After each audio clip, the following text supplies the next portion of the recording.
Well, the British Prime Minister, Theresa May, has appointed the world's first government minister responsible for dealing with loneliness. The reasons why are clear. More than 9 million adults in Britain say they often or always feel lonely. And science shows that chronic loneliness has serious impact on your health. Here in Canada, numbers from StatsCan show that 1 in 5 Canadians say they felt lonely in the past year. That number jumps to 2 in 3 people for university students. So should Canada be taking a closer look at this, following Britain's lead, having our own Minister of Loneliness? Joining us now in studio is Dr. David Gratzer. He is a psychiatrist from the Centre for Addiction and Mental Health. Good to have you with us on this one. Good morning. So let me put that question to you. Is this something that we should see here in Canada? Give it a government profile. I'm hesitating. While there's undoubtedly a problem around loneliness in the UK, but also in Canada and probably across the West, I'm not sure that this is going to accomplish too much. You would rather see the work that's being done right now by organizations such as yourself on the front line that are dealing with, that deal with patients, that deal with research? Perhaps I'm a bit biased. Look, we can agree there's a problem with loneliness, but this is a very broad term. In the UK, they're really focusing on the elderly, which is fair enough. And we find that there are different reasons for the loneliness. But part of that is unmet physical and mental health needs. And I think if we focused on that, which government could do, I think we'd achieve more. It's fascinating to me that in an age where we are connected now more than ever, I mean, we talk about phone addiction, people constantly in communication digitally. Why do we have such an issue with loneliness?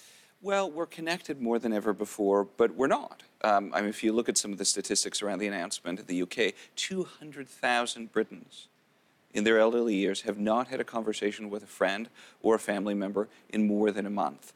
Part of that's modern life. We're spread out more than ever before. It's not uncommon to have a father living in Victoria and children living in Toronto or Montreal. And that modern life is taxing. This is a very human problem. It's a very modern problem. But human modern problems aren't necessarily resolved by government action. What kind of health impacts can loneliness have other than feeling sad? Well, again, there's no disease of loneliness. We're talking about people from different walks of life having loneliness, but undoubtedly social exclusion is more linked to stress, which is more linked to depression and anxiety, more linked to other physical health issues like cardiac issues. So this is a problem. In the UK, they looked, as you said, predominantly at elder populations. But here in Canada, who experiences loneliness most often? Again, it's a broad term, and undoubtedly people in their elderly years experience that. But we also see university students complain about loneliness and right across the life spectrum. You're on the front lines of dealing with mental health issues. So how do you think that government should tackle issues that maybe not necessarily loneliness, but, mental health, people feeling isolated, like they can't reach out and get any help?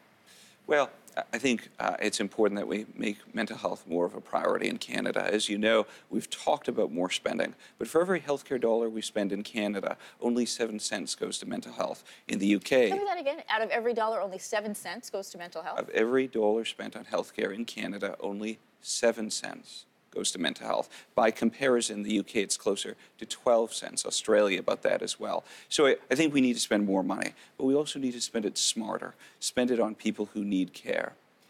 And give me some specifics. Where would you put that money specifically? Well, we're talking a lot about Britain, so I'll tap Britain. In the United Kingdom, if you have depression or anxiety, free at the point of use, you're going to get access to a talking therapy known as cognitive behavioral therapy, which, as you know, is as effective as medications. In Canada, only about 13% of people with depression would have access to cognitive behavioral therapy.